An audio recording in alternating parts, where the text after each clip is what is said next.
Hello friends, welcome to my channel. இந்த வீடியோவில் பார்த்தீங்கன்னா CSIR national environmental engineering research institution council of scientific and industrial research Nehru Marg நாக்பூர்லேருந்து தான் உங்களுக்கு வேலைவாய்ப்புக்கான நோட்டிஃபிகேஷன் வந்து ரிலீஸ் ஆகிருக்கு. ஆல்ரெடி பார்த்திங்கன்னா நமக்கு சிஎஸ்ஐஆர்லேருந்து பல்வேறு வகையான டிபார்ட்மெண்ட் வைஸாக வேகன்சி வந்து ரிலீஸ் பண்ணியிருந்தாங்க. அதை பற்றி நம்ம வீடியோ வந்து நம்ம சேனலில் அப்லோட் பண்ணியிருக்கோம், போய் செக் பண்ணி பாருங்கள்.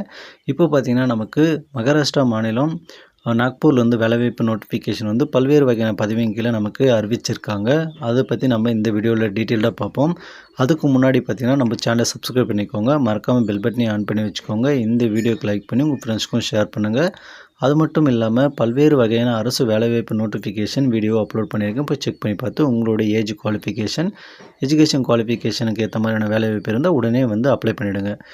இந்த வேலைவாய்ப்புக்கு நீங்கள் அப்ளை பண்ணுறதா இருந்தால் ஏப்ரல் 1, 2025 ஏப்ரல் 30, 2025 வரைக்கும் நீங்கள் இந்த வேலைவாய்ப்புக்கு வந்து அப்ளை பண்ணிக்கலாம். அதாவது CSIR national environmental engineering research institute. Total வேக்கன்சியை பொறுத்த வரைக்கும் 33 வேக்கன்சி வந்து நமக்கு வந்து சொல்லியிருக்காங்க. இந்த 33 வேக்கன்சின்னு பார்த்தீங்கன்னா ஃபஸ்ட்டு வந்து ஜூனியர் செக்ரட்டரியேட் அசிஸ்டன்ட் ஜென்ரலில் பார்த்தீங்கன்னா 14 வேக்கன்சி இருக்குது. அதில் ஜென்ரலில் 7 வேக்கன்சி இருக்குது, எஸ்சிக்கு 1 வேக்கன்சி, எஸ்டிக்கு 1 vacancy, OBC non criminal 4 vacancy, economical weaker section 1 vacancy சொல்லியிருக்காங்க. அடுத்து junior secretariat assistant finance and அக்கௌண்ட்ஸை பொறுத்த வரைக்கும் 5 வேக்கன்சி இருக்குது. அதில் ஜென்ரலில் 4 வேக்கன்சி, ஓபிசி நான் கிரிமினலுக்கு 1 வேக்கன்சி வந்து சொல்லியிருக்காங்க. அடுத்து பார்த்திங்கன்னா ஸ்டோர் அண்ட் பர்ச்சேஸை பொறுத்த வரைக்கும் 7 வேக்கன்சி இருக்குது. ஜென்ரல் 5 வேக்கன்சி, ஓபிசி 2 வேக்கன்சி வந்து சொல்லியிருக்காங்க. அடுத்து ஜூனியர் ஸ்டெனோகிராஃபரை பொறுத்த வரைக்கும் 7 வேக்கன்சி இருக்குது. அதில் ஜென்ரலுக்கு 5, ஓபிசி நான் கிரிமினல் 2 வேக்கன்சி வந்து சொல்லியிருக்காங்க.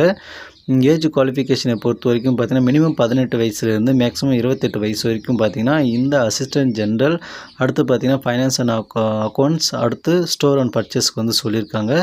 அடுத்ததாக பார்த்திங்கன்னா ஜூனியர் ஸ்டெனோகிராஃபரை பொறுத்த வரைக்கும் நீங்கள் மினிமம் 18 வயசுலேருந்து மேக்ஸிமம் 27 வயசு வரைக்கும் அப்ளை பண்ணிக்க முடியும். மந்த்லி சேலரியை பொறுத்த வரைக்கும் உங்களுக்கு லெவல் 2 வந்து இருக்க போகுது. அதாவது 19,900 63,200 வரைக்கும் இருக்கும்.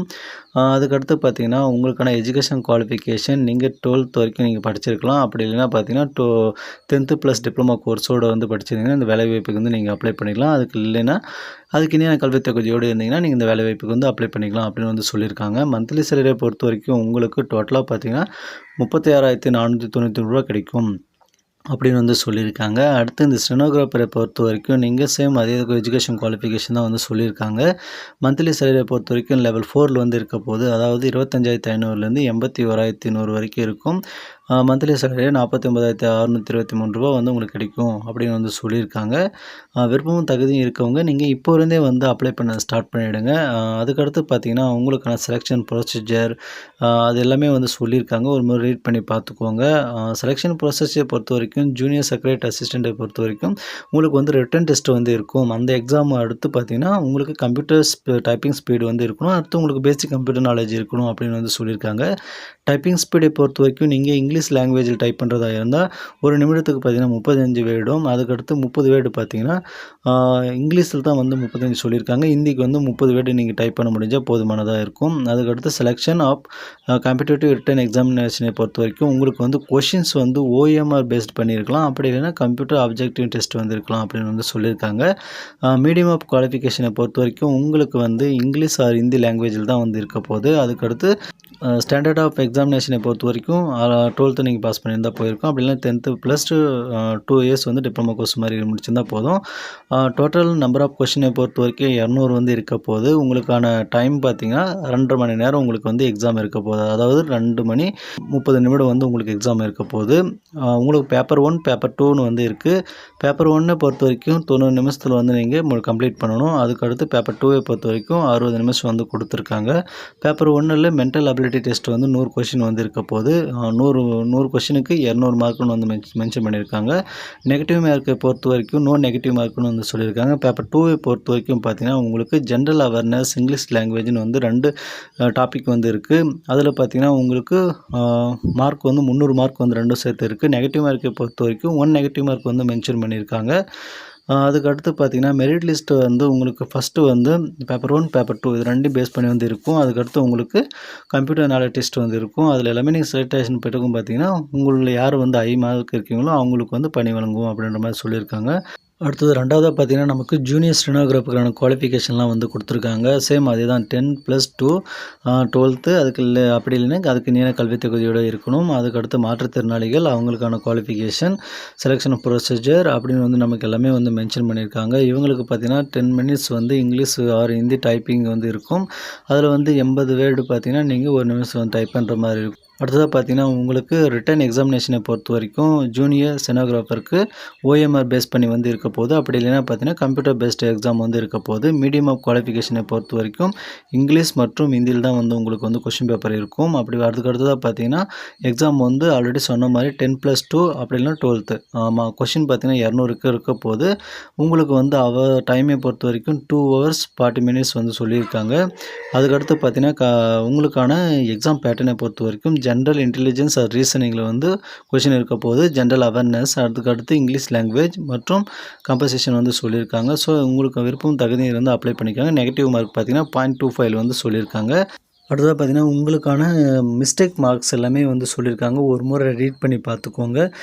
டிஸ்கிரிப்ஷனில் வந்து நான் லிங்க் கொடுக்குறேன். வெப்சைட் லிங்க் அடுத்து பார்த்தீங்கன்னா, அப்ளை பண்ணுறதுக்கான லிங்க் எல்லாமே கொடுக்குறேன். அப்ளை பண்ணுறதை பொறுத்த வரைக்கும் லாஸ்ட்டாக பார்த்தீங்கன்னா, ஒரு டெமோ வந்து கொடுக்குறேன். அது ஸ்டெப் பை ஸ்டெப் ஃபாலோ பண்ணி நீங்கள் அப்ளை பண்ணிக்கலாம். அதுக்கு அடுத்து பார்த்தீங்கன்னா, பெனிஃபிட் ஆஃப் சர்வீஸ் அதுக்கு அடுத்து பார்த்தீங்கன்னா, ஏஜ் ரிலாக்சேஷன் இது எல்லாமே கொடுத்துருக்காங்க. ஒரு முறை ரீட் பண்ணி பார்த்துக்கோங்க.